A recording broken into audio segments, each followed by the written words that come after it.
আজকের দ্বিতীয় দিনে সবাইকে শুভেচ্ছা এবং স্বাগতম। আজকে আমাদের topic literature review, gap finding and methodology. আজকের এই সেশনটাতে চিফ গেস্ট হিসেবে উপস্থিত থাকার কথা ছিলেন doctor Mahfuza Parvin, director division of research, Daffodil international University. ব্যস্ততার কারণে হয়তোবা তিনি এখন উপস্থিত হতে পারেন নাই। বিশেষ ধন্যবাদ জ্ঞাপন করছি আজকের এই প্রোগ্রামটা যিনি মেইন উদ্যোক্তা এবং স্পেশাল গেস্ট, আমাদের doctor Mohammad Zahid Hasan sir, associate professor, department of computer science and engineering and director, health informatics research lab, Daffodil international university. আজকে আমাদের মাঝে ডিস্টিংগুইশড স্পিকার হিসেবে উপস্থিত আছেন mister Ayon Majumdar, research assistant, human centered computing lab, teaching assistant, computer and information science, Towson university, USA থেকে। অয়ন মজুমদার দীর্ঘ সময়ব্যাপী আসলে রিসার্চের সাথে যুক্ত আছেন। আজকের এই সেশনটাতে আমাদের শিক্ষার্থীদের সাথে তিনি তার রিসার্চের এক্সপিরিয়েন্স এবং এই ফান্ডামেন্টাল কনসেপ্ট গুলো নিয়ে আমাদের সাথে শেয়ার করবেন। আশা করছি যে আজকের এই সেশনটা থেকে আমাদের শিক্ষার্থীরা যে প্রথম ধাপের একটা সূচনা করেছে গতকাল ডে ওয়ানে, তারই সেকেন্ড পার্ট হিসেবে যে একটা important part literature review, gap finding and methodology, এই সেকশন গুলা অনেক বেশি নতুন ভাবে নলেজ গেইন করতে পারবেন। উল্লেখ্য যে বর্তমান সময়টাতে আসলে রিসার্চের গুরুত্ব কতটুকু এবং কেন এটা ইম্পর্টেন্ট এটা বলার আসলে অবকাশ রাখে না। হায়ার এডুকেশন থেকে শুরু করে একাডেমিশিয়ান হিসেবে ক্যারিয়ার করতে গেলে পাবলিকেশনস এবং আদার্স ইস্যুগুলো অত্যন্ত গুরুত্বপূর্ণ। শুধুমাত্র এখন আর একাডেমিক রেজাল্ট কিংবা আদার্স বিষয়গুলোই গুরুত্বপূর্ণ নয়। তারই ধারাবাহিকতায় ডিভিশন অফ রিসার্চ, সিএসি এবং HIRL ল্যাব এর যৌথ প্রযোজনায় এবং অবশ্যই কম্পিউটার সায়েন্স অ্যান্ড ইঞ্জিনিয়ারিং ডিপার্টমেন্টের গাইডেন্সে আমরা এই সেমিনার বা ওয়ার্কশপ গুলো আয়োজন করে থাকি। এবং আজকে ধারাবাহিকতা, আজকে দ্বিতীয় দিনে সবাইকে শুভেচ্ছা এবং স্বাগতম জানাচ্ছি। একদম শুরুতেই আমি বিনীত অনুরোধ করব আজকের অনুষ্ঠানের special guest doctor Mohammad Zahid Hasan স্যারকে অনুষ্ঠানটি সূচনা করে দেওয়ার জন্য, এবং পরবর্তীতে আমরা অয়ন মজুমদার ভাইকে ফ্লোর ছেড়ে দিব তার স্পিকার হিসেবে আর কি। আমি বিনীত অনুরোধ করছি doctor Mohammad Zahid Hasan sir, please. Thank you, Mijan. Welcome to all of you for the second session. আমরা গতদিন একটা সেশন শুরু করেছিলাম, ডক্টর আলমগীর স্যার সেশনটা কন্ডাক্ট করেছিলেন। আজকে আমাদের সাথে স্পিকার হিসেবে অয়ন মজুমদার আছে। So welcome Ayan Majumdar. এবং আমরা গতদিন রিসার্চের একদম শুরুটা এবং কি কি ধরনের রিসার্চ হয় সেটা নিয়ে একটা আলোচনা আমাদের ছিল। আজকের যে টকটা সেটা কিন্তু আরো বেশি ইম্পর্ট্যান্ট, কারণ শুরুতেই আমরা যখন কোনো মেথোডোলজি বা যেটা পরের বিষয়, তার আগে কিন্তু লিটারেচার রিভিউ থেকে শুরু করে আমরা যে প্রবলেম স্টেটমেন্টটা তৈরি করা, সেই জায়গাটাতে আসলে বা যে গ্যাপ ফাইন্ডিং আমরা বলছি, তো সেটা নিয়ে আজকে আলোচনা হবে। সো আমি আশা করব তোমরা সবাই এটা খুব মনোযোগ সহকারে শুনবে। আর মাহফুজা পারভিন ম্যাডাম আজকে আসলে থাকার কথা ছিল, বাট আমি আসলে ওনার সাথে আজকে যোগাযোগ করতে পারিনি ম্যাডামের সাথে। বললে অবশ্যই ম্যাডাম জয়েন করেছেন, ম্যাডাম আসছেন না? জয়েন করেছেন। Thank you madam. ম্যাডাম ভালো আছেন? হ্যাঁ, ভালো আছি।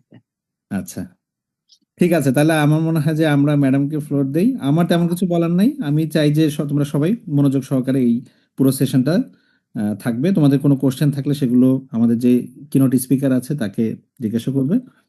সো আমি এখন চলে যাচ্ছি তাহলে ম্যাডামের কাছে। Madam please. প্রথমেই সবাইকে সালাম জানিয়ে এবং ধন্যবাদ জানিয়ে শুরু করছি। তো এটা একটা অসাধারণ উদ্যোগ। মানে আমি যতদূর বুঝতে পারতেছি যে স্টুডেন্টরা যারা রেজিস্ট্রেশনের মাধ্যমে এখানে এসেছে, যাদের ইন্টারেস্ট আছে রিসার্চ করার, সব ইয়ারের স্টুডেন্টরাই কি এখানে আছে নাকি শুধু থার্ড ইয়ার ফোর্থ ইয়ার এরকম স্টুডেন্টরা আছে? ম্যাডাম আমাদের টার্গেট অডিয়েন্স হচ্ছে third year and fourth year আর কি। থার্ড ইয়ার আছে, ফোর্থ ইয়ার।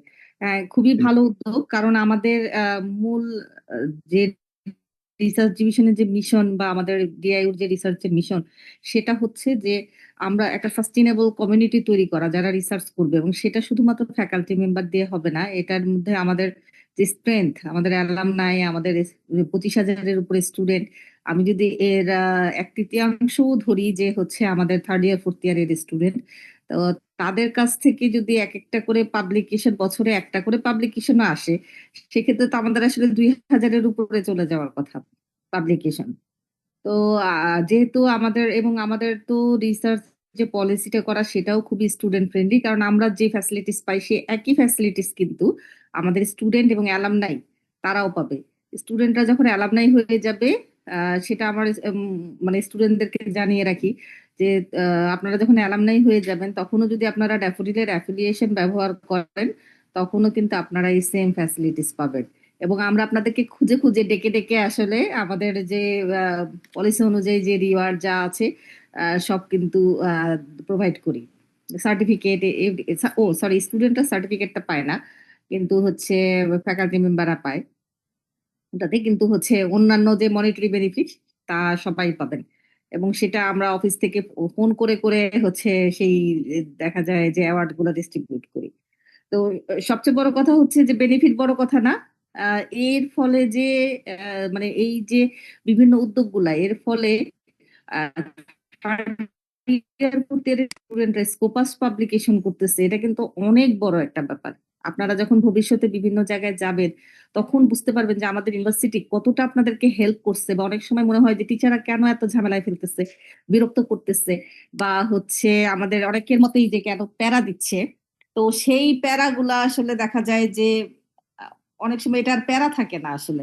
এটা যেটা মনে হয় যে হ্যাঁ, কেন মানে ভবিষ্যতে গেলে তখন বোঝা যাবে যে এই প্যারাটা আসলে আপনাদের জন্য খুবই কাজের প্যারা। কারণ হচ্ছে এটার জন্য কিন্তু দেখা যাবে যে স্কলারশিপ হয়েছে বিভিন্ন জায়গায়, বা বিভিন্ন জায়গায় হচ্ছে আপনাদের ফান্ডিং পাইছেন, বা প্রফেসরের সাথে যোগাযোগ করতে পারতেছেন এই রিসার্চের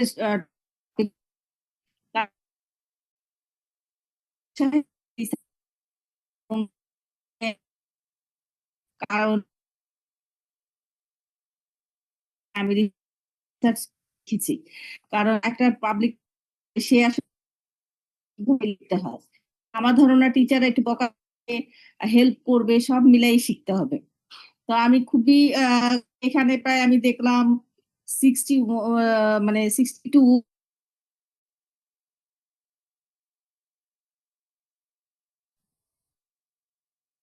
খুবই জরুরি। স্টুডেন্টদেরকে সবসময় সেকেন্ড ইয়ার থার্ড ইয়ার থেকেই তাদের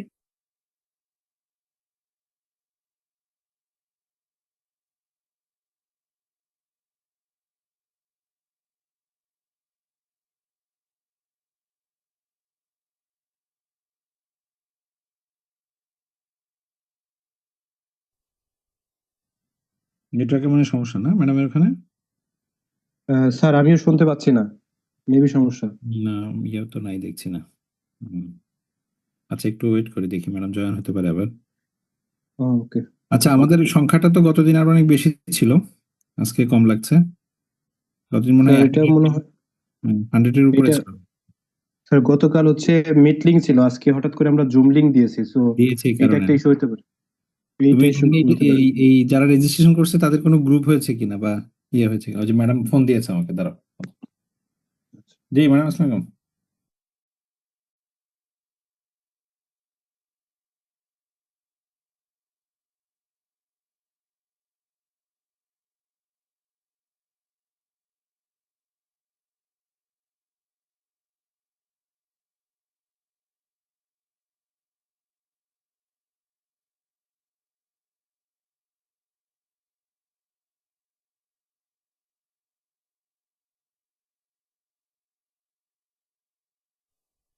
আচ্ছা, ম্যাডামের ওখানে নেটওয়ার্কের সমস্যা, হ্যাঁ। তাহলে আমরা মনে হয় সেশন শুরু করে দিই। তোমরা যারা জয়েন করেছো তাদের অনেকেই আজকে দেখছি না আমি, তো একটু ফ্রেন্ডরা বা কেউ যদি থাকে তাহলে একটু আমার মনে নক দাও, যা আমরা শুরু করে দিব এখনই, হ্যাঁ। তাহলে আমার মনে হয় মিজান, তুমি তাহলে করো, শুরু করো। স্যার তাহলে কি টোকেন অফ অ্যাপ্রিসিয়েশনটা এখন হবে নাকি স্যার পরে? হুম, এখন দিতে পারো, আমার আবার 7:30 থেকে একটা ইয়ে আছে। আচ্ছা, আমি আদিবকে একটু রিকোয়েস্ট করব হচ্ছে টোকেন অফ অ্যাপ্রিসিয়েশনটা হ্যান্ড ওভার করে দেওয়ার জন্য আগেই, যেহেতু স্যার একটু ব্যস্ত। তারপরে আমরা ফার্মা সেশনটাতে চলে যাবো আর কি। অয়ন মজুমদার ভাই, আপনাকে ওয়েলকাম আজকের সেশনটাতে। হুম। হ্যাঁ, শিওর। অয়ন মজুমদার ভাই, এর মধ্যে যদি 1 মিনিট একটু অনুভূতি শেয়ার করেন আর কি, স্যার চলে যাওয়ার আগে আর কি। জি, আসসালামু আলাইকুম সবাইকে। আশা করি সবাই ভালো আছেন। Ah, thank you Zahid sir and Mizan Nur Rahman ভাই আমাকে এখানে ইনভাইট করার জন্য, এবং ম্যাডাম তো চলে গেলেন। তো আহ, অনুভূতি বলতে হচ্ছে যে আমাকে ইনভাইট করছে অ্যাকচুয়ালি হাসান ইমাম বিজয়। ও হচ্ছে আমার ভার্সিটির জুনিয়র ছিল। তো ওর সাথে আমি অনেকদিন ধরে রিসার্চে কাজ করছি। 2018 সালের পর থেকে মোটামুটি আমরা একসাথে কাজ করতেছি, প্লাস এখনো কাজ করি মাঝে মাঝে। তো বিষয়টা হচ্ছে স্টুডেন্টদের উদ্দেশ্যে একটাই কথা থাকবে যে আসলে ম্যাডাম যেটা বলতেছিলেন আমি এটা শুনতেছিলাম যে রিসার্চ অনেক ইম্পর্টেন্ট। যদি কেউ বাইরে আসতে চায় বা আহ, মানে আপনারা পিএইচডি করতে চান বা মাস্টার্স এর জন্য বাইরে অ্যাপ্লাই করতে চান, সো এটা অনেক বেশি ইম্পর্টেন্ট এবং ইম্প্যাক্ট ফেলবে আপনার স্কলারশিপ এবং আপনার ফান্ডিং রেজ করার জন্য। আপনি যখন প্রফেসরকে রিচ করবেন, প্রফেসররা প্রথমেই দেখতে চায় অ্যাকচুয়ালি আপনি রিসার্চের সাথে যুক্ত আছেন কিনা। এরপরে আস্তে ধীরে আপনার সাথে কথা বলতে চাই, মিনস প্রথমেই দর্শনধারী তারপর গুণ বিচারী। সো আপনার অ্যাটলিস্ট একটা পেপারও যদি থাকে তখন আপনি অ্যাটলিস্ট বলতে পারবেন যে হ্যাঁ আমি একটা পেপারে কাজ করছি, আমি এই পেপারে ইনভলভ ছিলাম, এই রিসার্চে আমি কাজ করছি। তখন অ্যাটলিস্ট প্রফেসররা আপনার মেইলের রেসপন্স করে। তো আমি যখন অ্যাপ্লাই করি তখন আমি দেখছি যে এই জিনিসটা অনেক বেশি ইম্প্যাক্টফুল। সো স্টুডেন্টদেরকেও আমি বলবো যে আসলে রিসার্চে ইনভলভ হওয়া অনেক ইম্পর্টেন্ট, এবং রিসেন্টলি ডেফোডিল ইউনিভার্সিটি অনেক ভালো করতেছে। আমি দেখতেছিলাম যে অনেক রিসার্চ পাবলিকেশন ওদের হচ্ছে, এবং রিসেন্টলি কিছু স্কোপাস জার্নাল টার্নালও আসছে। তো এটা ভালো উদ্যোগ।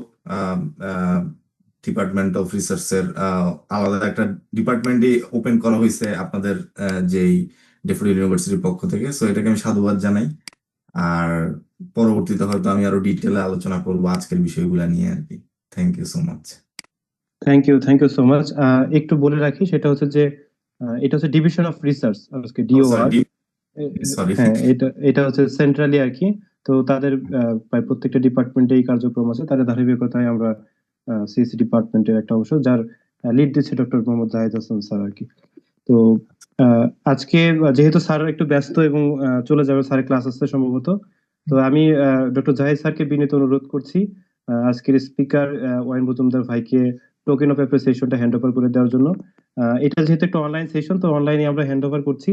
তো যদি কখনো সৌভাগ্য হয় বিশ্ববিদ্যালয়ে আসার, তো আমরা তখন ইনশাল্লাহ আরো এটা ফিজিক্যালি আমরা অনেক কিছু আয়োজন করবো। আমরা কুরিয়ার করে দিব নাকি? এটা কুরিয়ার করে দিতে পারবো না? এটা এটা সিস্টেম যদি করা যায় স্যার, ভালো অয়ন হয় আর আছো কি। কোথায়? মানে এখন আমি আছি এখন ম্যারিল্যান্ড ইউএসএ তে। ইউএসএ তে আছে, বুঝতে পারছি। অনেক দূর। ঠিক আছে, থ্যাংক ইউ, মানে অসংখ্য ধন্যবাদ। তুমি আসলে আমাদের সাথে জয়েন হয়েছো এবং খুব গুরুত্বপূর্ণ বিষয় নিয়ে আসলে আজকে কথা বলবে। তো আমাদের পক্ষ থেকে তোমাকে খুব ছোট্ট একটা আর হ্যাঁ, থ্যাংক ইউ ইনশাল্লাহ সো মাচ। ইনশাল্লাহ হ্যাঁ ইনশাল্লাহ দেশে আসলে তো তখন আমরা ইনশাল্লাহ তোমাকে নিয়ে এসে একটা সেশন করার চেষ্টা করবো ইনশাল্লাহ। তো থ্যাংক ইউ সো মাচ। অবশ্যই। Thank you. ঠিক আছে মিজান, তাহলে আমরা মনে হয় শুরু করি। আমার এমএসসি এর একটা ক্লাস আছে, বাট আমি দ্রুত শেষ করে হয়তো আবার আসার চেষ্টা করবো আর কি ইনশাল্লাহ। Thank you so much sir, thank you so much sir. ঠিক আছে। আসসালামু আলাইকুম স্যার। সকল শিক্ষার্থীকে স্বাগতম। মেবি প্রায় 70-র কাছাকাছি জয়েন করে ফেলেছেন, তো সবাইকে ধন্যবাদ। আমরা আসলে শুরু করে দিতে যাচ্ছি এখন।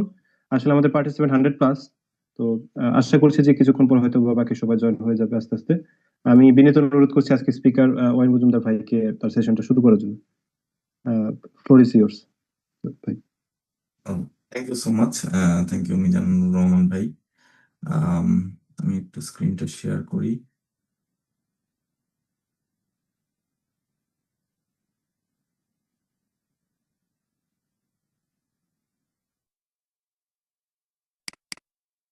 আশা করি আমার স্ক্রিনটা দেখা যাচ্ছে।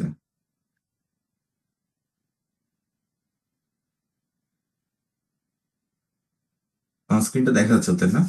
একটু সবাই আশা করি একটু রেসপন্স করবো আমরা, তাহলে আমার সেশনটাও অনেক ইন্টারেক্টিভ হবে।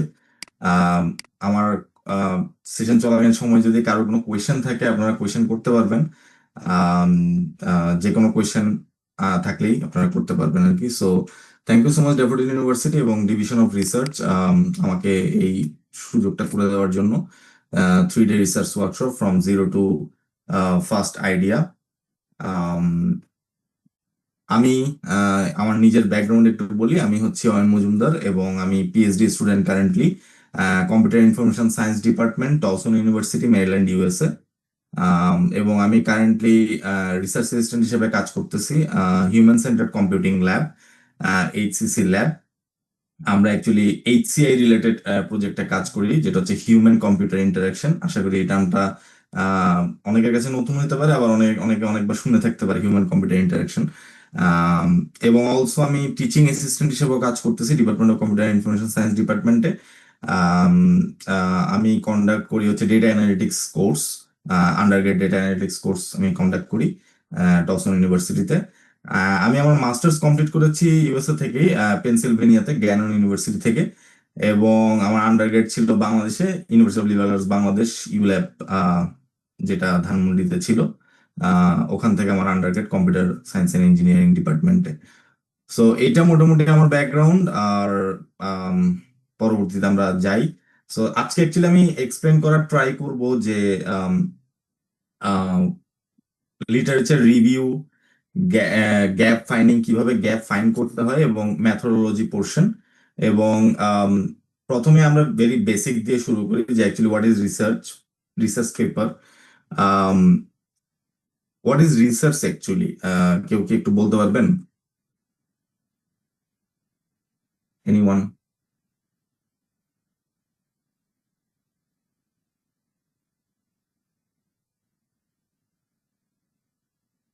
ওকে। সো রিসার্চ হচ্ছে একটা সিস্টেমেটিক প্রসেস, যেখানে আপনি ইনভেস্টিগেট করবেন নিউ নলেজ, যেখানে এটা সম্পূর্ণ নিউ নলেজ হবে, এবং আপনি ইমপ্রুভ করবেন এক্সিস্টিং সিস্টেম। যদি কোনো এক্সিস্টিং সিস্টেম থেকে থাকে সেটা আপনি ইমপ্রুভ করার ট্রাই করবেন, এবং সলভ করার ট্রাই করবেন এনি আনসলভ প্রবলেম, যেটা অ্যাকচুয়ালি সলভ হয় নাই এখন পর্যন্ত, এবং আনসার করার ট্রাই করবেন any unanswered question. So research করার জন্য research always start with a question. রিসার্চে যদি কোনো কোয়েশ্চেন না থাকে তাহলে অ্যাকচুয়ালি সেটা রিসার্চ হবে না। সো ইন সিএসসি তে আমরা অ্যালগোরিদম ইমপ্রুভ করি, সিস্টেম মডেল ডেভেলপ করি, ইউজার এক্সপিরিয়েন্স যাচাই করি, কম্পিটিশনাল এফিসিয়েন্সি যাচাই করি।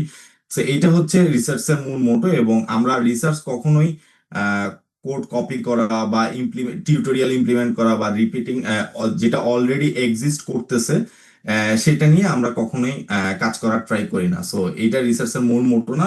রিসার্চের মূল মোটোই হচ্ছে একটা সিস্টেমেটিক প্রসেস, যেখানে আমরা এই চারটা জিনিস আমরা আমাদের এইম থাকে অ্যাচিভ করার জন্য। So how to conduct a research. So research হচ্ছে একটা রিসার্চ কন্ডাক্ট করার জন্য আপনাকে একটা ফানেল প্রসেসের মধ্যে দিয়ে যেতে হয়। সো ফানেল প্রসেস হচ্ছে লাইক আপনাকে প্রথমেই সিলেক্ট করতে হবে, যে আইডেন্টিফাই করতে হবে একটা ব্রড রিসার্চ এরিয়া। যেমন আমি বললাম যে আমি এইচসিআই তে কাজ করি, human computer interaction, but HCI is a very big area. But আমি এইচসিআই এর কোন পোর্শনটাতে কাজ করি সেটা আমার স্পেসিফিক টপিকে যেতে হবে, narrow down to specific topic. So আমি এইচসিআই এর ডিজাইন রিলেটেড এবং এআই কমিউনিকেশন ডিজাইন রিলেটেড প্রজেক্টে কাজ করতেছি বর্তমানে। সো এটা হচ্ছে আমার ন্যারো ডাউন স্পেসিফিক এরিয়া। এবং সেখান থেকে ফর্মুলেট রিসার্চ প্রবলেম।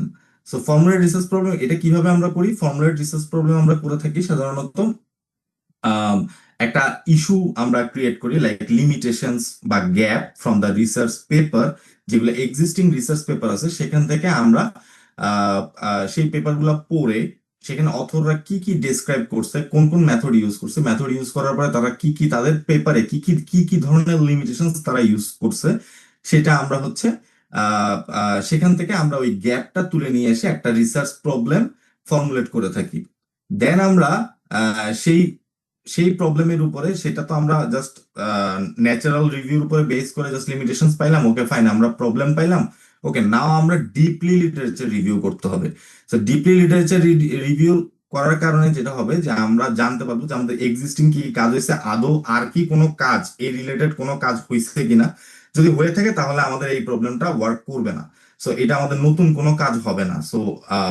সো আমাদেরকে অবশ্যই এটা নতুন হইতে হবে।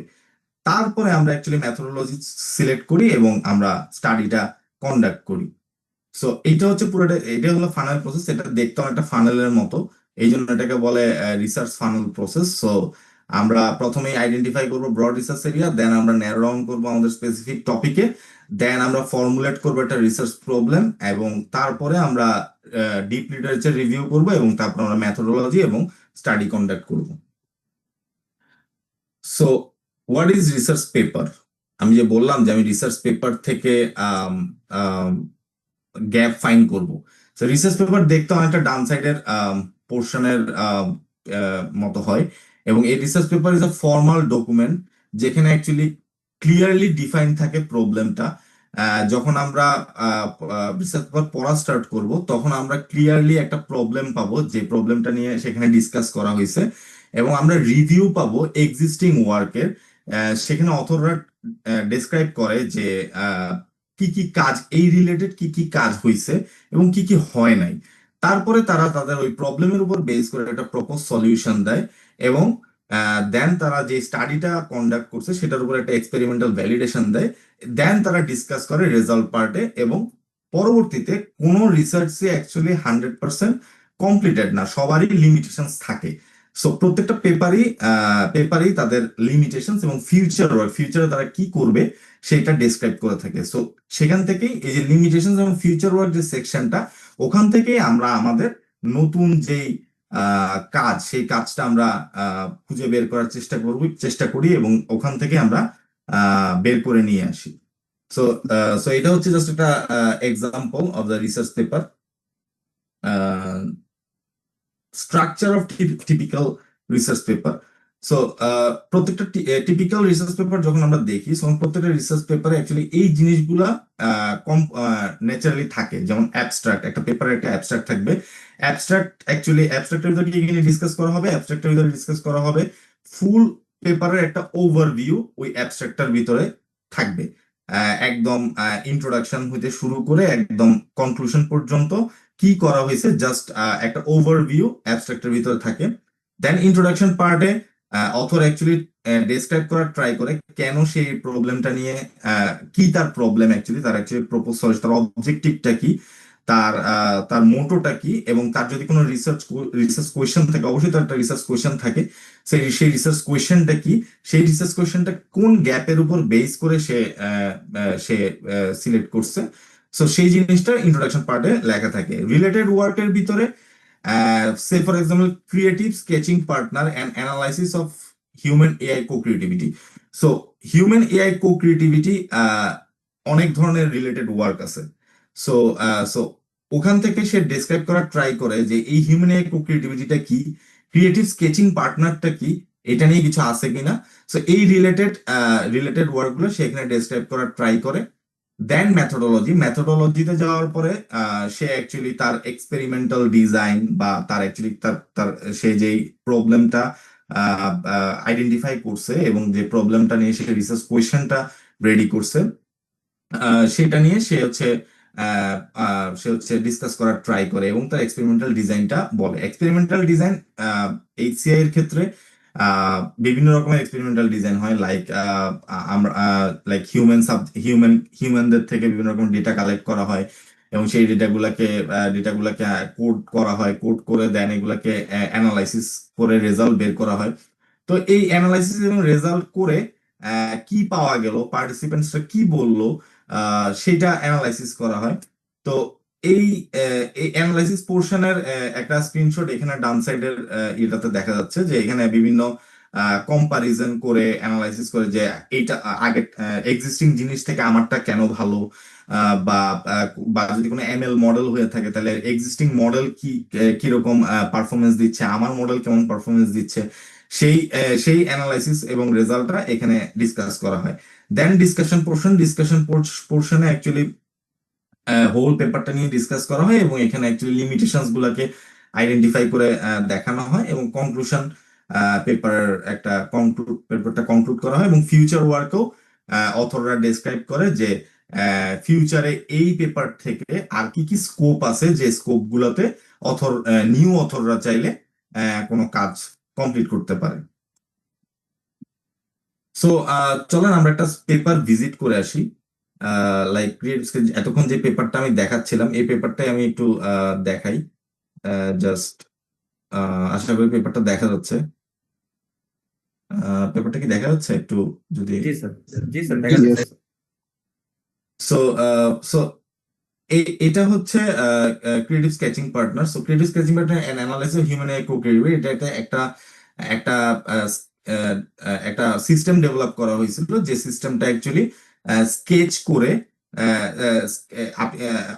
হিউম্যান কিছু স্কেচ করবে এবং সিস্টেম অটোমেটিক্যালি কিছু জেনারেট করবে তার সে যেটা বুঝতে পারতেছে সেখান থেকে। সো এই পেপারটার কিওয়ার্ডস, এই যে কিওয়ার্ডস গুলো একটু আমরা সবসময় দেখবো, ডিজাইন, ক্রিয়েটিভিটি, স্কেচিং, কোলাবোরেশন, কো ক্রিয়েটিভিটি, এগুলো হচ্ছে আমাদের সার্চ টার্মের ভিতরে আমরা ইনক্লুড করতে পারবো। সার্চ টার্ম কি ওটা নিয়ে আমি একটু পরে বলতেছি, আমি জাস্ট আপাতত জাস্ট একটা ওভারভিউ দিয়ে যাচ্ছি। সো অ্যাবস্ট্রাক্টটা পড়লে আপনি এখানে দেখতে পারবেন, এখানে হচ্ছে সে আম, প্রথমেই হচ্ছে তার প্রবলেমটা নিয়ে সে বলছে, এবং সে কেন interested, specifically we are interested to the user behaviour and response AI partner with engage the design task. So এইটা তার ইন্টারেস্টের জায়গা ছিল, এবং সে হচ্ছে এখানে বলছে যে সে কিভাবে স্টাডি কন্ডাক্ট করছে। We conduct the 50 design student examining the interaction behaviour, participants behaviour, এবং কি কি সে অ্যাকচুয়ালি এখানে তুলে ধরছে এই পেপারটার ভিতরে, এটা সে এখানে তুলে ধরছে, এবং তার ফাইন্ডিংস কি ছিল সেটাও সে 1-2 লাইনের ভিতরে এখানে অ্যাবস্ট্রাক্টের ভিতরে ডেসক্রাইব করছে। সো এই অ্যাবস্ট্রাক্টটা পড়ে আমরা পুরা পেপারের একটা ওভারভিউ পাবো। দেন আমরা ইন্ট্রোডাকশন পার্ট দেখতেছি। ইন্ট্রোডাকশনের পরে আমি বলছিলাম রিলেটেড ওয়ার্কের ভিতরে আবার ওরা বিভিন্ন রকমের সিস্টেম নিয়ে এসেছে, এবং কো ক্রিয়েটিভ সিস্টেমটা কি অ্যাকচুয়ালি। দেন তারা বলছে কম্পিটিশন সাপোর্ট ফর স্কেচিং, এইটা কি অ্যাকচুয়ালি, এটা নিয়ে কি কি কাজ হয়েছে, deep learning to sketch domain. So এটা নিয়ে কি কি কাজ হয়েছে এগুলো অলরেডি তারা ডিসকাস করছে। দেন তারা ক্রিয়েটিভ স্কেচিং পার্টনারটা কি, থার্ড পোর্শনে, মেথোডোলজি পোর্শনে এইটা একটু ডিসক্রাইব করছে যে সিএসপি টা অ্যাকচুয়ালি কি। দেন এইটা হচ্ছে তাদের সেই ডিজাইনেবল এআইটা, যে এআইটা তারা ডিজাইন করছিল, যে এখানে হিউম্যান ডিজাইন করবে, এখানে এআই হচ্ছে তাদের স্কেচ, এআই হচ্ছে তার স্কেচ ডেলিভার করবে। এটা হচ্ছে ক্রিয়েটিভ স্কেচিং পার্টনার ইন্টারফেস ছিল। এবং সিএসপি ইউজার স্টাডি, এইটা হচ্ছে সে ইউজারদের উপর যে স্টাডিটা চালানো হয়েছিল, সেই স্টাডিটা ইউজাররা কি কি ধরনের স্কেচ ডিজাইন করছে, এবং সেই স্কেচ ডিজাইনের উপরে বেস করে তারা কি কি ইন্সপিরেশন এআই কিভাবে ইন্সপিরেশনাল স্কেচ ডিজাইন করছে, এটা এখানে ডিসক্রাইব করা হয়েছে। এবং অ্যানালাইসিস পোর্শনে যাওয়ার পরে analysis types of creativity, participant sketch, তারা পার্টিসিপেন্ট স্কেচ গুলোকে অ্যানালাইসিস করছে, এবং অ্যানালাইসিস করে তারা একটা 3 টাইপস অফ, তারা বলছিল যে কম্বিনেটোরিয়াল, এক্সপ্লোরেটরি এবং ট্রান্সফরমেশনাল, এই 3টা জিনিস তারা হচ্ছে ডেসক্রাইব করবে। সো এই 3টা জিনিস তারা এখানে বিভিন্ন রকমের মাপকাঠি ইউজ করে তারা হচ্ছে ডেসক্রাইব করছে। তো এটা আপনি পেপারটা পড়লে বুঝবেন, আমি ইন ডিটেল ভিতরে যাচ্ছি না, আমি জাস্ট একটা ওভারভিউ দেওয়ার ট্রাই করতেছি। এবং তারা ইন্টারাকশন বিহেভিয়ার অ্যানালাইসিস করছে। ইন্টারাকশন বিহেভিয়ার অ্যানালাইসিস মিনস হচ্ছে যে ইউজাররা যখন এই সিস্টেমটা ইউজ করতেছিল তখন তারা কি ধরনের ইন্টারাকশন করছে সিস্টেমের সাথে, কিভাবে বিহেভিয়ার করছে, এইটা নিয়ে তারা একটা তারা তাদের ডেটাগুলোকে একটা ক্লাস্টার করে তারা হচ্ছে যে তারা হচ্ছে ডেসক্রাইব করছে এখানে। এবং তারা হচ্ছে অলসো থিমেটিক অ্যানালাইসিস করছে। সো থিমেটিক অ্যানালাইসিস একটা স্ট্যাটিস্টিক্যাল পার্ট। এখানে হচ্ছে অ্যাকচুয়ালি তারা হচ্ছে পার্টিসিপেন্ট থেকে যে ডেটাগুলো পাইছিল সেগুলোকে কোড করে এটাকে অ্যানালাইসিস করে দেখছে যে কোন কোন পোর্শনে পার্টিসিপেন্টসরা কি বলছে অ্যাকচুয়ালি। সো এই যে এখানে বলা আছে, participants 42 also describe how the tool can help the early stage of design reporting. So participant বলছে, I think it's helpful for the beginning of the design process, like when I don't have any idea, it gives me a new idea. So এটা একটা participants এর কথা তারা directly তুলে ধরছে এখানে। So এরকম অনেক কিছু এখানে আছে। দেন তারা ডিসকাশন করছে। এবার ডিসকাশন পোর্শনে যখন আমি আসলাম, ডিসকাশন পোর্শনে আসার পরে আমি যদি নিচের দিকে দেখি, এখানে ওরা লিমিটেশনসটা ডেসক্রাইব করছে। One limitations of the current CSP user study to having the different number of instance for each phase and the qualitative nature of the study. Future study তারা এখানে বলে দিছে।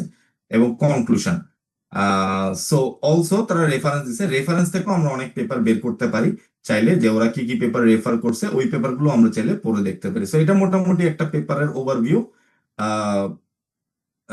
দেখানোর চেষ্টা করলাম আমি, পেপারের কোন পোর্শনে কি কি জিনিস থাকে।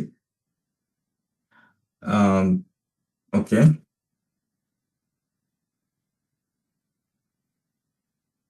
এই পর্যন্ত কারো কোনো কোয়েশ্চেন আছে? আশা করি নাই। ওকে, তাহলে আমরা চলে যাই। এখন আমরা way to find a research paper, কোথায় আমরা রিসার্চ পেপার খুঁজে পাবো? এই যে রিসার্চ পেপার, আমি একটা পেপার দেখাইলাম, এই পেপারগুলো আমরা কোথা থেকে খুঁজে বের করি? আমাদের মেইন সোর্স হচ্ছে গুগল স্কলার।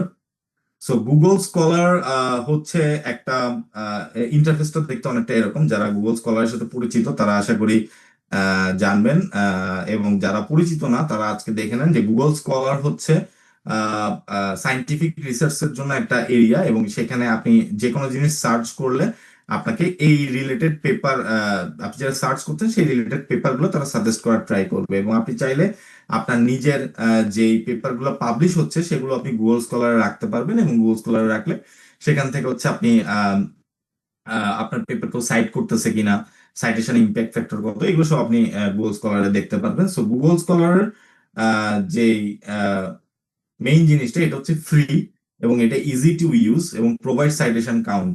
সো এটা আপনাকে সাইটেশন কাউন্ট দিবে, এবং আপনি যে কোনো জায়গায়, অর্থাৎ মানে পৃথিবীর যে কোনো জায়গায়, যে কোনো কনফারেন্সে, যে কোনো জার্নালে, যেখানেই পেপার পাবলিশ করেন না কেন, এইটা আপনি গুগল স্কলারে আপনি রাখতে পারবেন এবং আপনার সাইটেশন কাউন্টটা দেখতে পারবেন। সো এটা অলসো অ্যালাউ করে সার্চিং বাই কিওয়ার্ডস। আমি আপনাদেরকে পেপারের ভিতর কিওয়ার্ড দেখাইছিলাম। সো আপনার টপিকের উপর বেস করে আপনার কিওয়ার্ড গুলো ডিপেন্ড করে। সো আপনি কিওয়ার্ড ধরে ধরে সার্চ করতে পারবেন, এবং viewing related article, tracking citation impact. So এটা হচ্ছে গুগল স্কলারের সুবিধা। এখানে আমরা রিসার্চ পেপার ফাইন্ড করতে পারি। আমাদের আরেকটা রিসোর্স হচ্ছে IEEE explore. So IEEE explore ইন্টারফেসটা দেখতে অনেকটা এরকম, এবং IEEE এক্সপ্লোরে এখানে হচ্ছে আপনি আপনি সেম কিওয়ার্ড ধরে আবার সার্চ করবেন, তখন আপনাকে হচ্ছে ডিটেলসটা তারা বলবে, পেপারগুলো তারা সাজেস্ট করবে, ঠিক আছে? এবং IEEE এক্সপ্লোরে অ্যাকচুয়ালি আমরা কি পাই? আমরা পিয়ার রিভিউড কনফারেন্স পেপার পাই। পিয়ার রিভিউড কনফারেন্স পেপার কি? যে কনফারেন্স গুলোতে যেটা হচ্ছে অন্যান্য এই ফিল্ডের এক্সপার্টরা আপনাকে অথরাইজ করতেছে যে আপনার পেপারটা সাইন্টিফিক্যালি প্রুভেন, এটা নিউ পেপার, এবং সব নিউ। সাধারণত কনফারেন্স গুলো পিয়ার রিভিউড কনফারেন্সই হয়, পিয়ার রিভিউড কনফারেন্স পেপার হয়, বা জার্নাল, পিয়ার রিভিউড জার্নাল হয় IEEE জার্নাল গুলা। সো এবং হাই কোয়ালিটি ইঞ্জিনিয়ারিং রিসার্চের জন্য IEEE এক্সপ্লোর হচ্ছে one of the best resource paper খুঁজে বের করার জন্য। এখানেও আপনি হচ্ছে সার্চিং বাই কিওয়ার্ডস এবং ভিউইং রিলেটেড আর্টিকেলস, এটা আপনাকে অ্যালাউ করবে। আরেকটা রিসোর্স হচ্ছে আমাদের ACM ডিজিটাল লাইব্রেরি। এটা হচ্ছে আমি আমার ফিল্ডের জন্য অনেক বেশি ইউজ করি, HCA এর জন্য। ACM digital library, ACM digital library দেখতে অনেকটা এরকম, এবং এখানেও আপনি কিওয়ার্ড ধরে সার্চ করতে পারবেন, কনফারেন্স প্রসিডিং দেখতে পারবেন। সো এটা আপনাকে কি দিবে? এটাও আপনাকে পিয়ার রিভিউড কনফারেন্স পেপার গুলো সাজেস্ট করবে, এবং জার্নাল পাবলিকেশন দিবে, হাই কোয়ালিটি ইঞ্জিনিয়ারিং রিসার্চ দিবে, searching by keywords, viewing related documents. এখন চলেন আমরা দেখি যে এখানে আমি কিছু সার্চ টার্ম বানাইছি। এইটা হচ্ছে অ্যাকচুয়ালি আমার রিসার্চের কিছু সার্চ টার্ম। সো আশা করি সবাই সিস্টেমেটিক লিটারেচার রিভিউর কথা শুনছেন। So SLR, systematic literature review যখন আমাদের করতে হয়, তখন আপনাকে অফকোর্স প্রবলেম আইডেন্টিফাই করার পরে সেটার উপরে বেস করে আপনাকে সার্চ টার্ম বানাইতে হয়। সার্চ টার্ম গুলো আমরা কি দিয়ে বানাই? এটা হচ্ছে এই, say for example, co-creative AI or collaborative AI or human AI collaboration or AI assisted creativity or creative AI or AI co-creation or computational creativity or mixed initiative system, and mental model, user understanding, user perception, user conceptual model, user beliefs about AI. So ফার্স্টে চলেন আমরা হচ্ছে যে একটু একটা জায়গায় search করে দেখবো। আমি জাস্ট একটা দেখাবো। আমি সে ফর এক্সাম্পল, চলেন আমরা একটু ACM এ ঘুরে আসি। ধরেন ACM ডিজিটাল লাইব্রেরি যদি আপনি এখানে গুগলে সার্চ দেন, তাহলে হচ্ছে ACM ডিজিটাল লাইব্রেরি আপনি পেয়ে যাবেন। আপনি রেগুলার সার্চেও গিয়ে সার্চ করতে পারবেন, সেটাতে কোনো সমস্যা নেই। বাট আমি রেগুলার সার্চটা আপনারা সবাই পারবেন, আমি জাস্ট একটু অ্যাডভান্সটা দেখাচ্ছি যে আপনাকে অ্যাডভান্স সার্চ কিভাবে করতে হবে। এখানে একটা অপশন আছে প্রত্যেকটাতে, গুগল স্কলার, IEEE, ACM, সব জায়গায় আপনি অ্যাডভান্স সার্চ অপশনটা পাবেন। সো অ্যাডভান্স সার্চ অপশনটাতে আসলে আপনি এখানে দেখবেন যে সার্চ উইদিন, এখানে আপনাকে সার্চ টার্মটা দিতে বলতেছে, ঠিক আছে? সো আমরা চলে যাই আমাদের সার্চ টার্মে। ধরেন ফর এক্সাম্পল এই টার্মটা আপনিই বানাইছেন, তো এইটা আপনি এভাবে কপি করে নেই। সো আমি এন্ড এর আগে পর্যন্ত কপি করতেছি, কপি করে আমি হচ্ছে এখানে বসাচ্ছি। দেন আমি একটা প্লাস অপশন আছে এখানে আরেকটা সার্চ ফিল অ্যাড করব, কারণ এইটা হচ্ছে যেটা আমি অলরেডি অ্যাড করলাম, এটা হচ্ছে দেখেন সবগুলা অলমোস্ট সিমিলার, মানে co creative AI, collaborative AI, human AI collaboration. এই ওয়ার্ড গুলা যদি কোনো পেপারে থাকে তাহলে সেই পেপারটাই আমাকে তারা সাজেস্ট করবে। এরপরে আমি আরেকটা আরেকটা ডোমেন সিলেক্ট করছি, যেটা হচ্ছে mental model. So mental model, user understanding, user perception, user believes about AI. এই টার্মস গুলো যদি থাকে তাহলে হচ্ছে এটাও আমাকে তারা শো করবে। তো এটার জন্য প্লাস সাইনে ক্লিক করলে আপনার আরেকটা সার্চ টার্ম আসবে, এখানে আপনি এটা দিয়ে দিবেন। দেন আপনি চাইলে এটাকে ফিল্টার করে নিতে পারবেন যে আপনি কোন ডেট চাচ্ছেন, আপনি কাস্টম রেঞ্জ দিয়ে দিলেন। তা আমি সিলেক্ট করে দিলাম ইয়ার, সে ফর এক্সাম্পল আমি 2010 সাল থেকে একদম 2026 সাল পর্যন্ত যত পেপার বের হয়েছে সবগুলো পেপার আমি চাচ্ছি। তো আমি যদি সার্চ করি,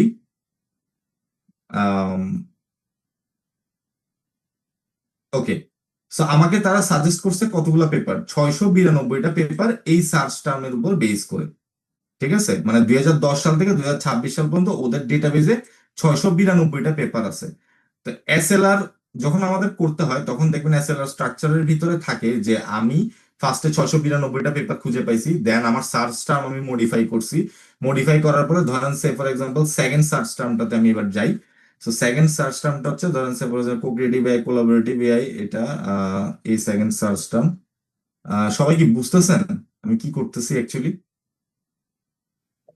জি স্যার, একদম খুব ব্রডলি একটা ওয়ার্ড থেকে ফাইন্ড আউট না করে আপনি কিছু প্রত্যেকটার মানে অনেকগুলো কিওয়ার্ড কে একসাথে কমনলি আর কি সার্চ করার চেষ্টা করছেন হ্যাঁ, স্পেসিফিক। কমনলি সার্চ করার ট্রাই করতেছি যাতে আমার পেপারের সংখ্যা কমে আসে, কারণ আপনি যদি শুধু কো ক্রিয়েটিভ এআই লিখে সার্চ দেন তাহলে থাউজেন্ডস অফ পেপার আসবে, 2000, 3000, 24,000, 25,000 পর্যন্ত পেপার আসে। কিন্তু যখন আমরা এভাবে সার্চ টার্মটাকে মডিফাই করে নিয়ে আসবো তখন অ্যাকচুয়ালি আমি আমার ডিজায়ার পেপার গুলাকে আমি খুঁজে পাবো।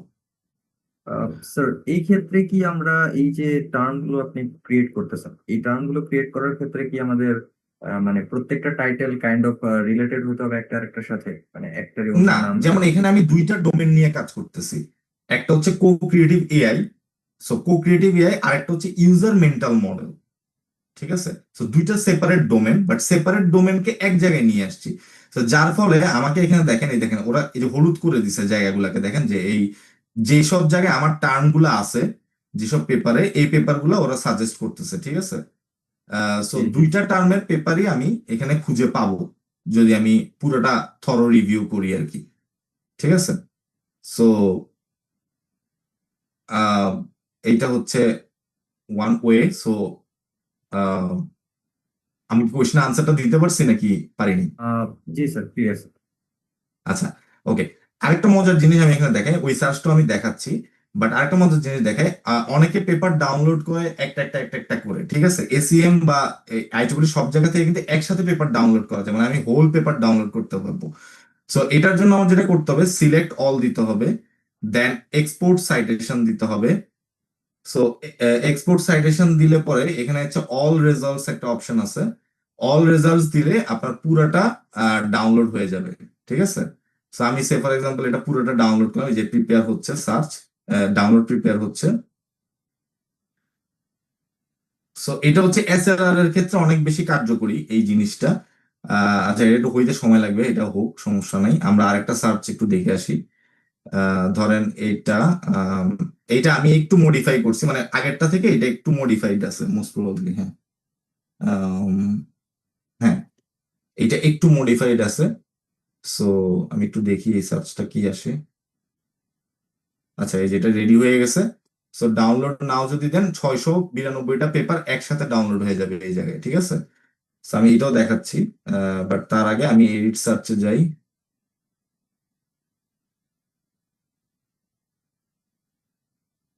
দেন হচ্ছে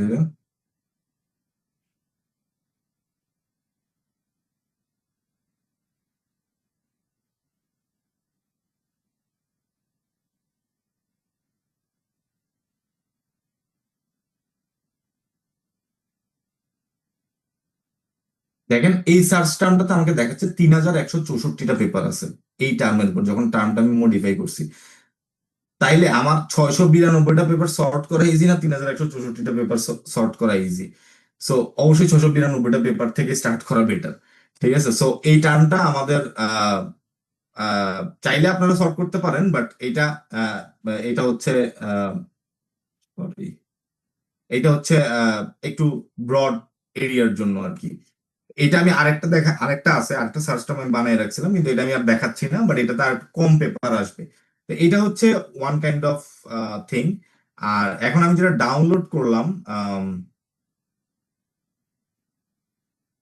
আচ্ছা এই যে এসিএম বিপ, সো আমি হচ্ছে কেউ জোটেরও ইউজ করছেন কিনা আমি জানি না। সো এটা মনে হয় আগামীকালকে আপনাদেরকে দেখাবে ডিটেলে, বাট আমি জাস্ট হচ্ছে এটা কিভাবে এক্সট্রাক্ট করতে হয় আমি জাস্ট এটাই দেখাচ্ছি। আম,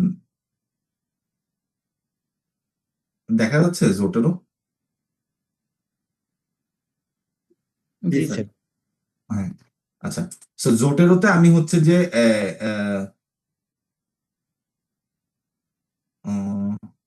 wait,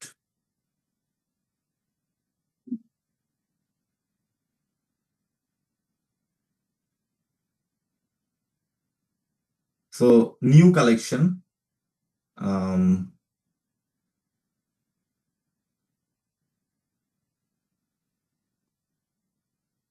এখানে গিয়ে অ্যাড ফাইলে ক্লিক করলে আমার হচ্ছে এই যে এসিএম, এটা আমি ওপেন করব।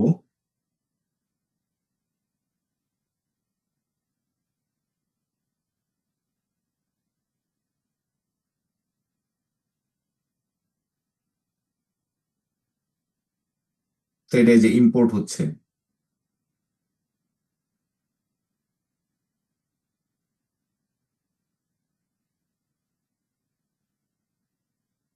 আচ্ছা, এটা ইম্পোর্ট হইতে থাকুক, আমরা ততক্ষণ অন্য অন্য একটু সামনে আগাই যাই। এটা তো বুঝা গেছে, ঠিক আছে। সো প্রত্যেকটা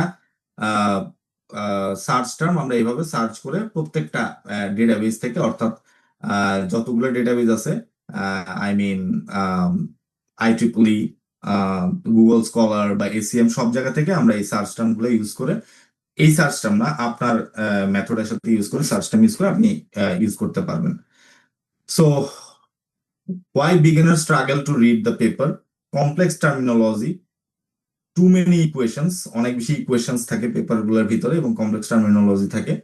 লং মেথোডোলজি সেকশন, অনেক বিশাল বড় মেথোডোলজি সেকশন থাকে, এবং feeling lost after 2 page. So এইটা যাতে আপনার কমপ্লেক্স না লাগে, এই জন্য অনেক একটা সহজ উপায় আছে যে 3টা স্টেপে আপনি পেপারটাকে পড়বেন। ঠিক আছে, তো ফার্স্ট স্টেপ কি? ফার্স্ট স্টেপ হচ্ছে আমাদের গোল হবে understand what the paper is about. 5 থেকে 10 মিনিট সময় নেবেন, কিছু পড়বেন না, পেপারটা খুলবেন, পেপারের টাইটেলটা পড়বেন, অ্যাবস্ট্রাক্টটা পড়বেন, কোনো ফিগার আছে কিনা দেখবেন, কনক্লুশনটা পড়বেন। পড়ে পেপারের হোল বিষয়টা বোঝার চেষ্টা করবেন যে কি কি নিয়ে পেপারটা, কেন কেন পেপারটা দেওয়া হয়েছে, কি কি পেপারের কাজটা কি। সেকেন্ড স্টেপে যখন আমরা যাব, তখন আমরা গিয়ে যখন আমরা এটা বুঝে ফেলবো যে ওকে ফাইন, আমাদের পেপারটা আমরা বুঝে ফেলছি, আমি টাইটেলও বুঝছি, অ্যাবস্ট্রাক্টও বুঝছি, ফিগার আছে বুঝছি, কনক্লুশন আছে বুঝছি, তাহলে নেক্সট আমার কাজ হচ্ছে আমি ইন্ট্রোডাকশনটা পড়বো। ইন্ট্রোডাকশনটা পড়লে আমি কিছু বুঝতে পারবো এবং প্রবলেমটা আন্ডারস্ট্যান্ড করার ট্রাই করবো, এবং তারা কি কন্ট্রিবিউট করছে এই পেপারটাতে এটা বোঝার ট্রাই করবো। অর্থাৎ আমি মেথোডোলজি সেকশন এবং ইন্ট্রোডাকশন সেকশনটা পড়বো। দেন 3 নাম্বার পোর্শনে গিয়ে আমরা ডিপ রিডিং করবো আমাদের পেপারের মেথড এবং কি এক্সপেরিমেন্ট তারা চালাইছে সেটা আমরা বোঝার চেষ্টা করব। এটা হলে অনেক ইজি ওয়েতে আপনারা হচ্ছে যে পেপার বুঝতে পারবেন। তাহলে 2টা পেজের পরে আপনার লস্ট ফিলিং হবে না যে আমি অনেক বড় পেপার, অনেক সময় অনেক বড় 30 পেজ 40 পেজের পেপার হয়, সো অনেক বড় বড় পেপার আছে, ছোট ছোট পেপার আছে, বাট বড় বড় পেপার আছে, সো ওগুলা পড়তে কষ্ট হবে না আর কি।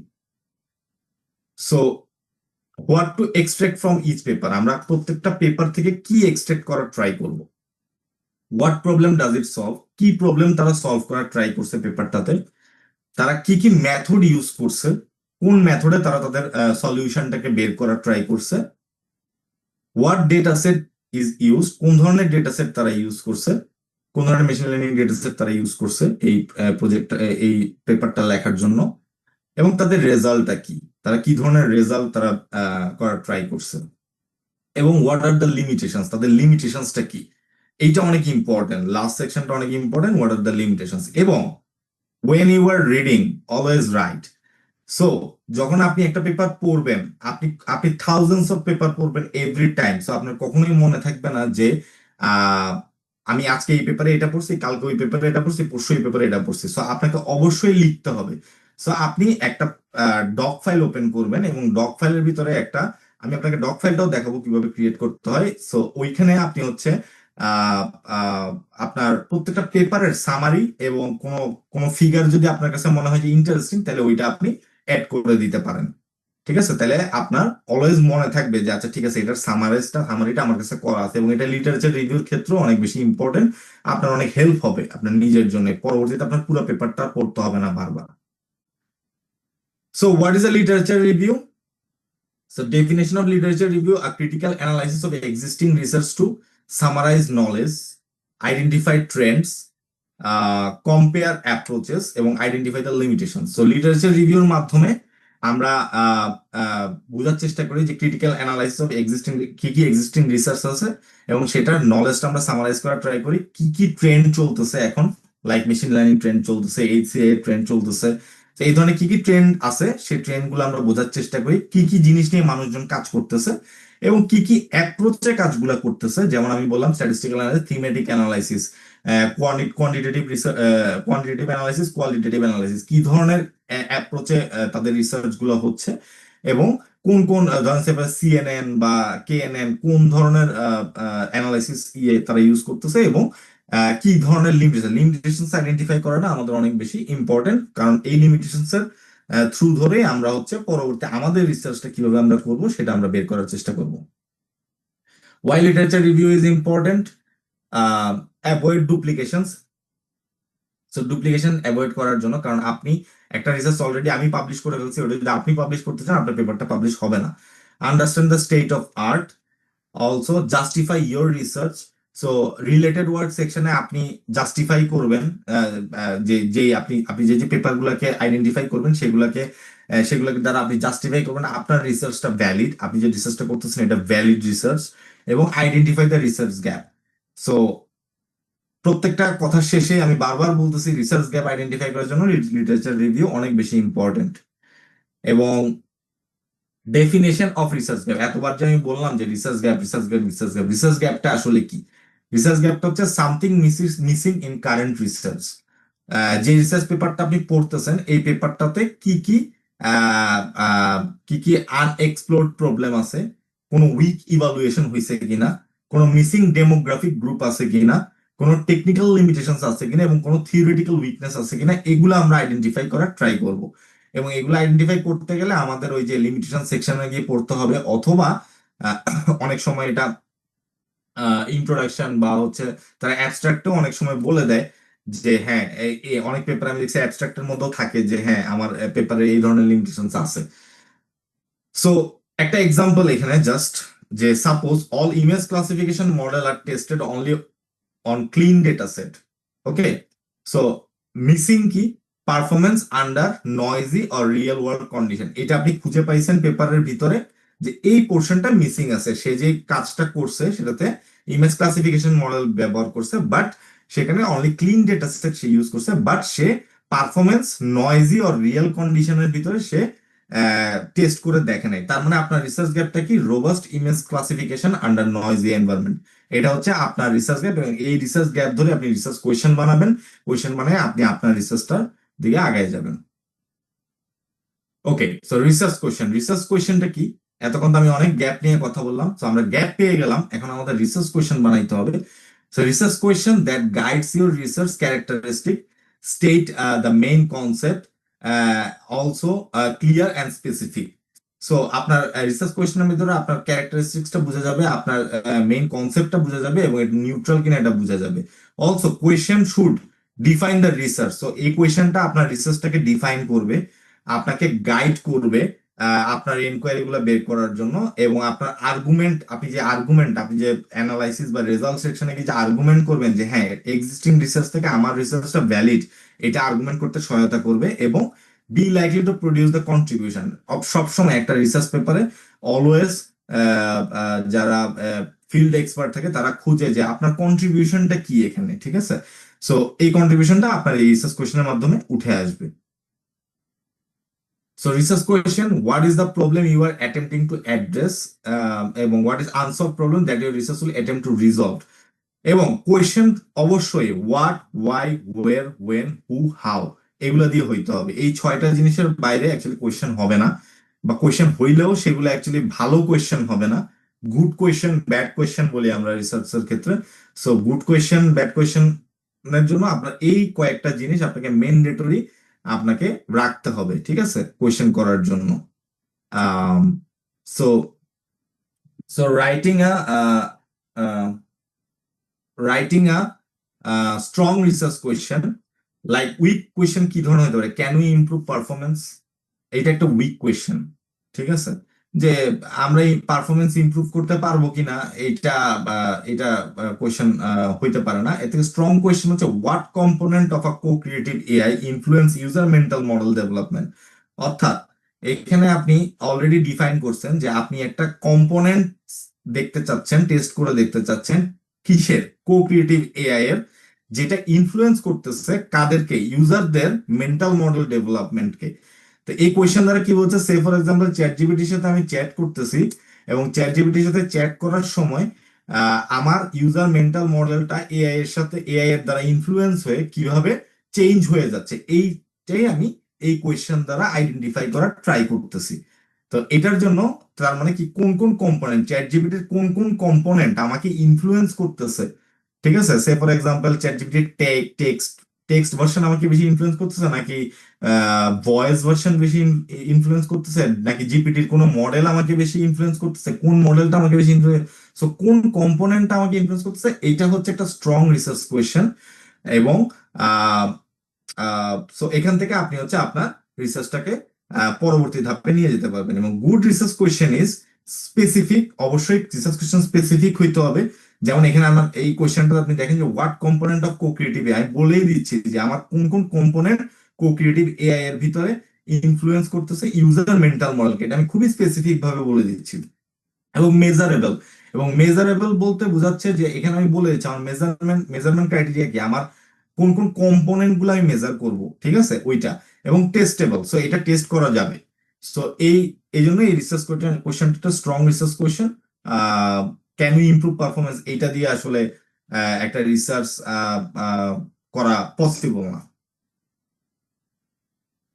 সো আমি বলতেছিলাম যেটা লিটারেচার রিভিউ ফাইল আপনাদেরকে দেখাবো, এটা হচ্ছে আমার করা লিটারেচার রিভিউ ফাইল।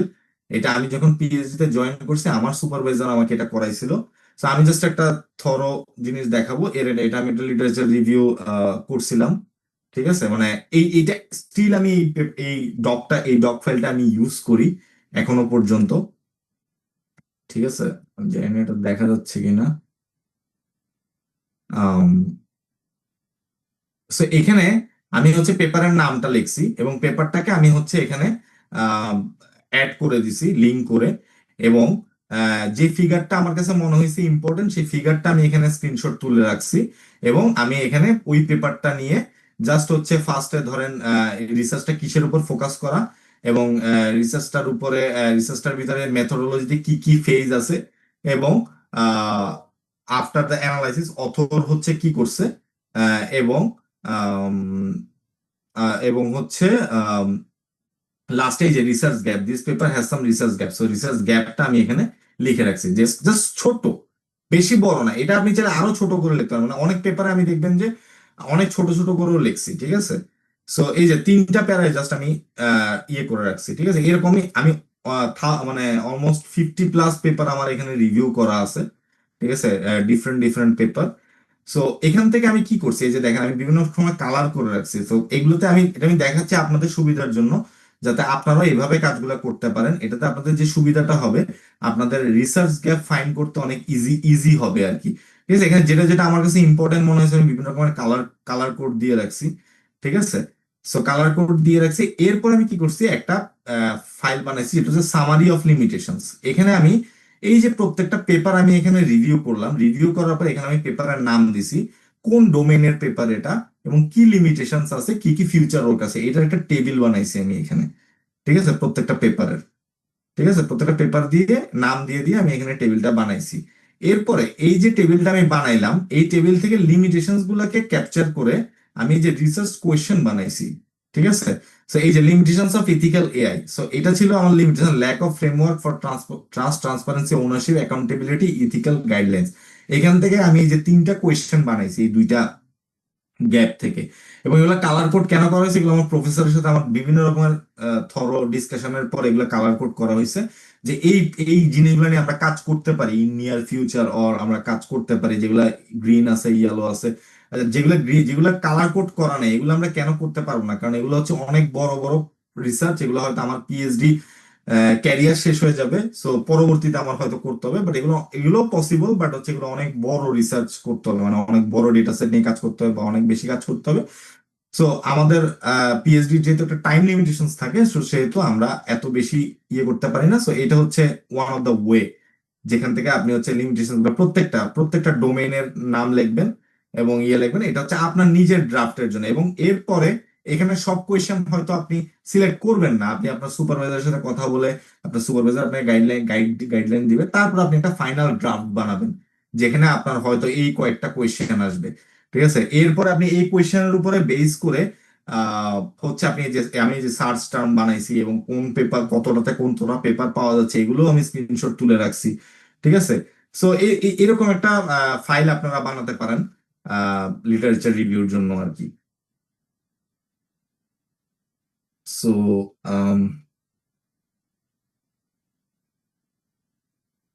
একটা মিনিট।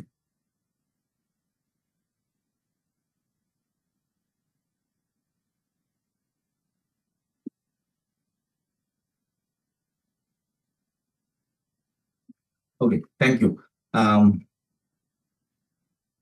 ওকে, so ML based ML DL based research workflow, যেটাতে হচ্ছে আহ, আহ, আশা করি লিটারেচার রিভিউ বা গ্যাপ ফাইন্ডিং বা রিসার্চ কোয়েশ্চেন নিয়ে কারোর কোনো কোয়েশ্চেন নেই, কোয়েশ্চেন থাকলে আমি নিচ্ছি একটু পরে। Then ML based DL based ML machine learning বা deep learning based research workflow, এটাতে ডেটা সেট আপনার কালেক্ট করতে হবে, ডেটা ক্লিনিং করতে হবে, কারণ অনেক সময় ডুপ্লিকেট ডেটা থাকে, অনেক সময় একই ডেটা বারবার রিপিটেড ডেটা থাকে, সো ডেটা ক্লিনিং করতে হয়। দেন ফিচার ইঞ্জিনিয়ারিং করতে হয়, মডেল সিলেক্ট করতে হবে, ট্রেনিং করাইতে হবে মডেলকে, ভ্যালিডেট করতে হবে মডেলটাকে এবং টেস্ট করতে হবে, then evaluation, then comparison with baseline. তো আপনার একটা বেসলাইন অবশ্যই থাকবে, সেটার সাথে আপনি কম্পেয়ার করবেন এবং অলওয়েজ কম্পেয়ার ইওর মডেল এবং এক্সিস্টিং মডেল। সবসময় যখন কোনো রিসার্চ করবেন আপনি অবশ্যই 2টা মডেলকে কম্পেয়ার করবেন, যে আপনার মডেলটা থেকে এক্সিস্টিং মডেলটা থেকে আপনার মডেলটা কেন এফিসিয়েন্ট। ঠিক আছে, এটা অনেক বেশি ইম্পর্টেন্ট একটা রিসার্চের জন্য। So the big picture is research flow, like read paper, literature review করতে হবে, গ্যাপ ফাইন্ড করতে হবে, রিসার্চ কোয়েশ্চেন ডিফাইন করতে হবে, দেন মেথড ডিজাইন করতে হবে, দেন এক্সপেরিমেন্ট চালাইতে হবে, দেন অ্যানালাইজ করতে হবে, দেন পেপার পাবলিশ করতে হবে। Overall big picture. In the conclusion, small ভাবে শুরু করেন। আমি বলছি যে প্রথমে বিগ এরিয়া সিলেক্ট করেন, বিগ এরিয়া থেকে আস্তে আস্তে ন্যারো ডাউন করে আসেন, ডেইলি পেপার পড়েন, ডিফারেন্ট ডিফারেন্ট পেপার পড়েন এবং সামারি টেবিল, আমি যেরকম সামারি টেবিল দেখাইলাম এরকম একটা সামারি টেবিল বানাইতে পারেন। কনফিউশন হওয়ার কিছু কারণ নাই এবং ask what is missing. So research is curiosity structured by methodology.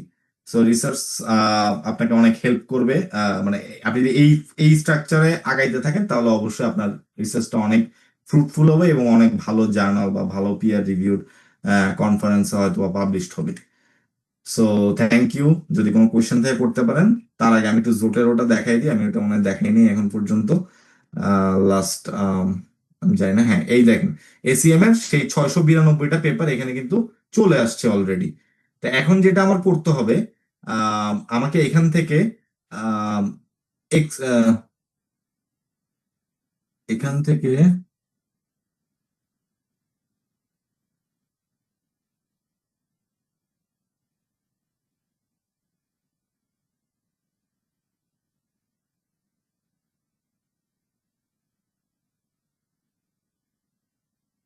এখান থেকে আপনার এক্সপোর্ট কালেকশন করবেন সিএসবি ফাইলে, ওকে দিবেন, তাইলে দেখবেন যে ধরেন ACM4 হিসাবে ডাউনলোড হয়ে যাচ্ছে এটা, এক্সপোর্টিং।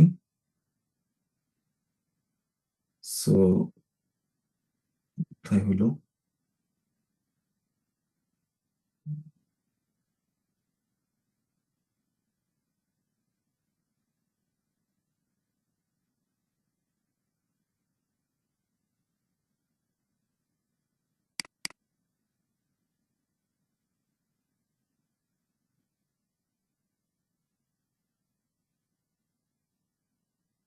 আচ্ছা এই যে এক্সেল শিটটা দেখা যাচ্ছে।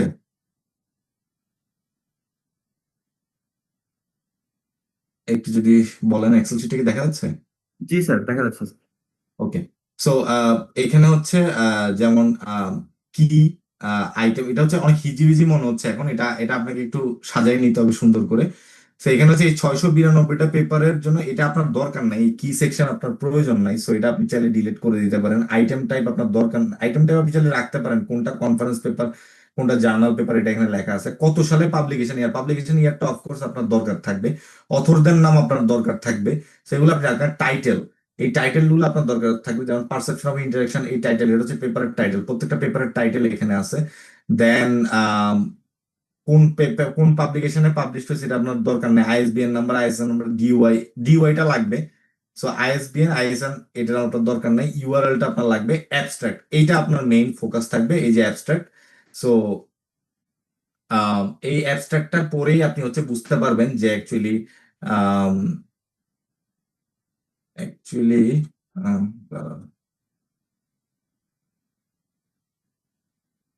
এই অ্যাবস্ট্রাক্টটা পড়ে আপনি বুঝতে পারবেন যে মানে আপনার পেপারটা কি আপনার কাজের সাথে অ্যালাইন করতেছে কি করতেছে না। তো এখানে 692টা পেপার আছে, 692টা পেপার আপনার এসএলআর এর জন্য লাগবে না। আপনি এখান থেকে সর্ট করে হয়তো 100 পেপার বা বা 200 পেপার আপনি নিয়ে আসবেন। এখানে আপনি বাম পাশে চাইলে ইয়েস নো এরকম লিখতে পারেন। ঠিক আছে, আমি আপনাকে এরকম একটা ডকুমেন্ট দেখাইতে পারবো। যেমন সে ফর এক্সাম্পল যদি আমি একটা ডকুমেন্ট দেখাই, আমার আমার একটা এসএলআর করা ডকুমেন্ট,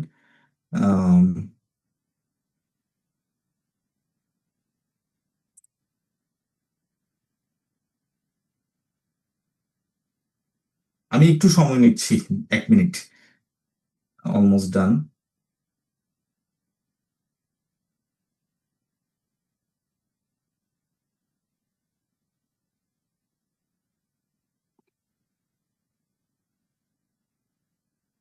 তো এটা হচ্ছে আমার যেমন আমি যেমন এটাকে সর্ট করে রাখছিলাম, ঠিক আছে। তো এই অ্যাবস্ট্রাক্টটা পড়ে আমার কাছে মনে হয়েছে এই পেপারটা আমার কাজের সাথে রিলেভেন্ট না, ইরিলেভেন্ট পেপার আসছে, সো এটা আমি নো দিয়ে রাখছি। এই পেপারটা আমার কাছে মনে হয়েছে যে না, এটার অ্যাবস্ট্রাক্ট পড়ে আমার কাছে মনে হয়েছে ইয়েস, ওকে আমি ইয়েস দিয়ে রাখছি।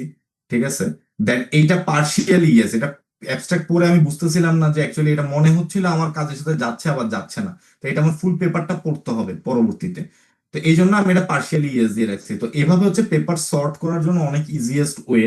ঠিক আছে, তো আপনি জাস্ট অ্যাবস্ট্রাক্ট পড়েই বুঝতে পারবেন যে অ্যাকচুয়ালি আপনি আপনি যে রিসার্চ গ্যাপ নিয়ে কাজ করতেছেন বা আপনি যে কোয়েশ্চেন নিয়ে কাজ করতেছেন, এই কোয়েশ্চেনটার যে এসএলআরটা আপনি করতে চাচ্ছেন, সিস্টেমেটিক লিটারেচার রিভিউটা করতে চাচ্ছেন, এটা কি আপনার কাজ হচ্ছে কিনা হচ্ছে না। তো এইভাবে আপনি হচ্ছে একটা ডকুমেন্ট বানাইতে পারেন যেখানে আপনি ইয়েস নো বা পার্শিয়ালি ইয়েস দিয়ে পরবর্তীতে এই যে ইয়েস নো দিলেন এই পেপার গুলাই আপনি হচ্ছে এই যে ডিওয়াই লিঙ্কে ক্লিক করলেই আপনাকে পেপারে নিয়ে যাচ্ছে। তখন আপনি ফুল পেপারটা পড়ে দেখে আপনি ফাইনাল ডিসিশনে চলে আসতে পারতেছেন। সো এইটা হচ্ছে অনেক ইজিয়েস্ট ওয়ে আর কি। সো এটাই আমার দেখানোর ছিল। Thank you so much. আশা করি সবাই বুঝতে পারছেন। আপনার কোনো কোয়েশ্চেন থাকলে আপনারা করতে পারেন। Thank you.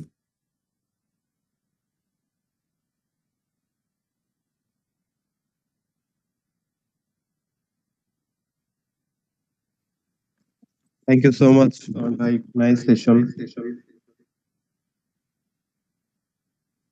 আমার মনে ইকো হচ্ছিল, এখন কি অফ হয়েছে? হ্যাঁ, এখন মনে হয় অফ হয়েছে। থ্যাংক ইউ সো মাচ ভাই, এত সুন্দর একটা নাইস প্রেজেন্টেশন দিয়েছেন এবং আমি নিজেও আসলে অনেক কিছু শিখলাম, জানলাম এবং অনেক টেকনোলজি বা টুলস সম্বন্ধে ভালো একটা আইডিয়া পেলাম যেটা আমাদের শিক্ষার্থীদের জন্য আসলে উপকৃত হবে। তো এই মুহূর্তে যারা উপস্থিত আছেন তাদের পক্ষ থেকে যদি কোনো কোশ্চেন থাকে তাহলে আমরা কোশ্চেন নিতে পারি। এনিওয়ান?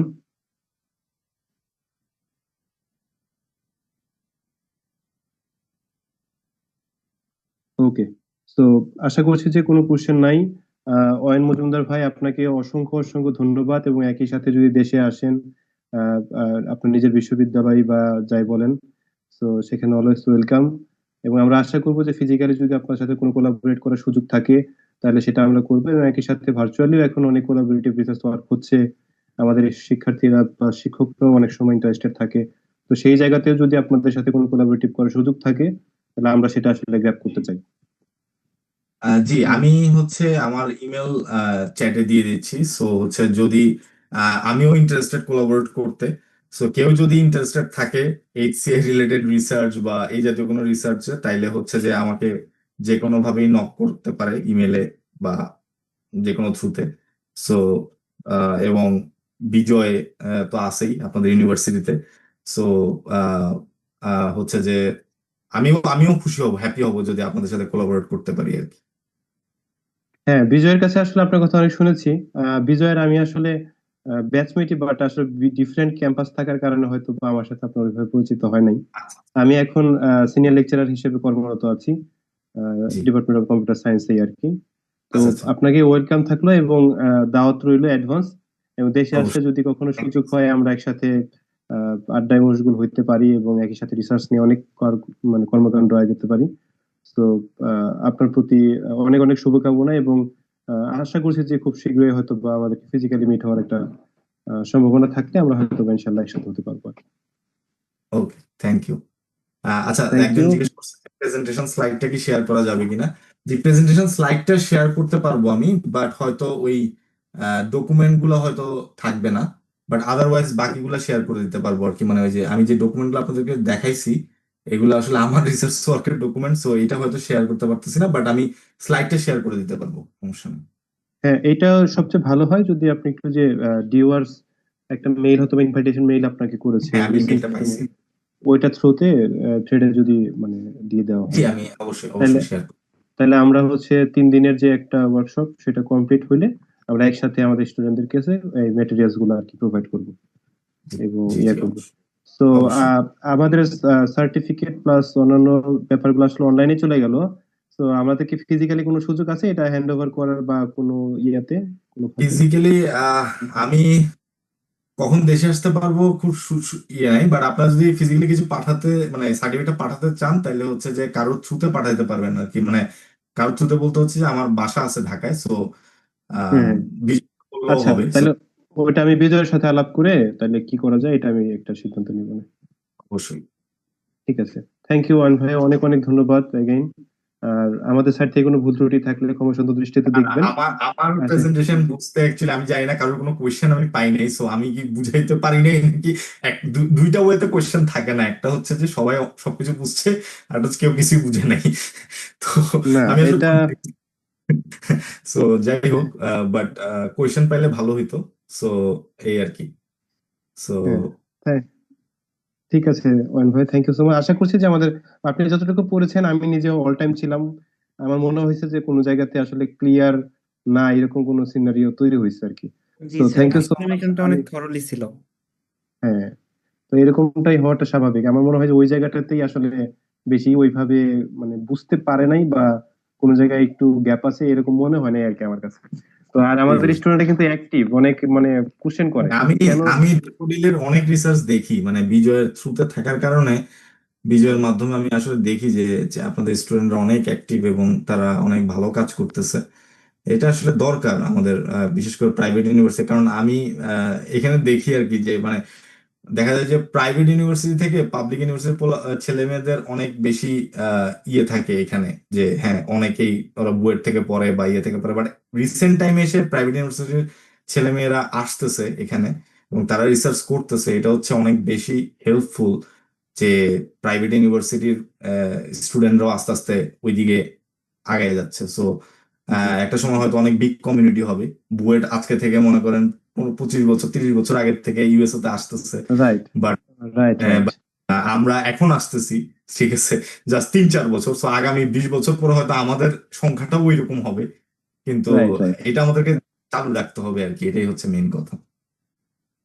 হ্যাঁ, ঠিক আছে, জি, আমরা প্রত্যাশা করি আমাদের শিক্ষার্থীরাও প্লাস আমরাও যেন খুব দ্রুতই মুভ করতে পারি, প্লাস আবার দেশে ফিরতে পারি, সেই সব মানে আশা আমি ব্যক্ত রাখি। এবং thank you so much Ayan Majumdar ভাই অ্যাগেইন। জি। এবং আজকে সেশনটা এখানে আমরা কনক্লুড করতে চাচ্ছি, ইনশাল্লাহ আপনার সাথে যোগাযোগ হবে। জি, thank you so much, thank you ভাইয়া। Thank you.